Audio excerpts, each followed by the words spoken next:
All right, today we're going to dive into a really cool chemical puzzle. And what's wild is that it happens all around us, in everything from our morning coffee to life-saving medicines. It's a process called solvent extraction. So let's get right into it. Okay, so picture this. You've got this liquid mixture, right? But the stuff you want to separate, well, it's chemically stubborn. I mean, you can't just filter it out. You can't just wait for it to settle. So what do you do? What's the plan when all the usual methods just don't work? Now, you might be thinking, hey, just boil it, right? Distillation, simple. But, not so fast. That's a total non-starter in a couple of key situations. First off, what if the things you're separating have pretty much the exact same boiling point? Well, you just end up boiling everything off together. Useless. And second, what if the very thing you're trying to save is super delicate? Heat sensitive. Cranking up the heat would just destroy it. So boiling is out. And this is where chemical engineers pull out a really clever trick from their toolkit. It's an incredibly elegant solution, actually. It's called solvent extraction. You might also hear it called liquid-liquid extraction. Same thing.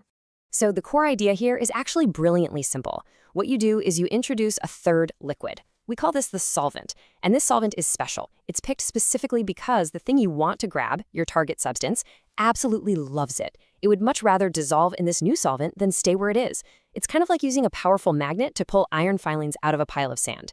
The solvent is that magnet, and it only grabs what you want, leaving all the other stuff behind. The whole thing really breaks down into 3 basic stages. First, contacting. You just mix everything together, the original liquid and your new solvent. Then comes separation. You let the mixer settle down, and because the solvent is designed not to mix, think oil and water, it forms its own distinct layer. And finally, recovery. You've got to get your target substance out of that solvent, and that's usually the easy part. Maybe a simple distillation, because you were smart and picked a solvent with a totally different boiling point. Okay, this diagram here shows it perfectly. So on the left, you've got your feed. That's a mix of substance A and our target, which is B. Then we add our magic ingredient, the solvent, C. See in the middle? Everything gets mixed up really well. Then you just let it sit and separate, and look at that. Notice how substance B, our target, has been pulled almost completely into that top green layer? That is the magic of solvent extraction right there. All right, time for a couple of key terms you're going to hear. See that bottom blue layer? The original liquid, but now it's been cleaned up. Substance B is gone. That is called the raffinate. The easiest way to remember it is it's what's left behind. And what about that top green layer? The one that's full of our solvent and now has all the good stuff we wanted, substance B? Well, that's called the extract. It's what you've successfully, extracted or pulled out. So you've got the raffinate and the extract. Those are the 2 big outputs of the whole process. So that one step is great and all, but what if it's not enough? What if you need something that's really, really pure? Well, it's kind of like washing a super greasy pan. Sometimes one wash just doesn't cut it. You gotta rinse and repeat. And that's where we get into a multi-stage process. Check this out. The raffinate from the first step, the stuff that was left behind, it's cleaner, but maybe not perfect. So it becomes the feed for a second stage. You hit it with some fresh solvent, mix it up, let it separate again, and it gets even purer. You can literally just chain these stages together, one after another, until you get the exact purity you're looking for. This brings up the big million-dollar question for any engineer who has to design one of these systems, right? To get the purity I need, exactly how many of these stages do I have to build? Is it going to take 3, 10, 50? And, just guessing is definitely not an option when you're spending millions of dollars. Well, fortunately, they don't have to guess. Engineers have 2 main tools in their toolkit to figure out that magic number. And which tool they pick really depends on how the chemicals are behaving with each other. Okay, so method number 1 is the formula. This is for the nice, predictable, well-behaved systems. It's for when the chemistry is straightforward and linear, which is just a fancy way of saying that the amount of stuff that moves into the solvent follows a simple, constant rule. In those cases, you can use a direct formula. And here it is. Now, don't worry, you do not need to memorize this math. The big takeaway here is that this elegant-looking equation is basically a perfect calculator for this job. An engineer just plugs in a few numbers, where they're starting, where they need to end up, and a couple properties of the chemicals, and boom, it spits out the exact number of stages, N, that they need to build. It's precise, it's fast, and it's super powerful. Okay, that's awesome for ideal, perfect world situations. But what happens when the chemistry gets messy? What if that relationship isn't a nice, simple, straight line?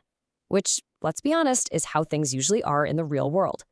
For those more complex, nonlinear scenarios, engineers have to turn to their second tool. This one is a graphical method.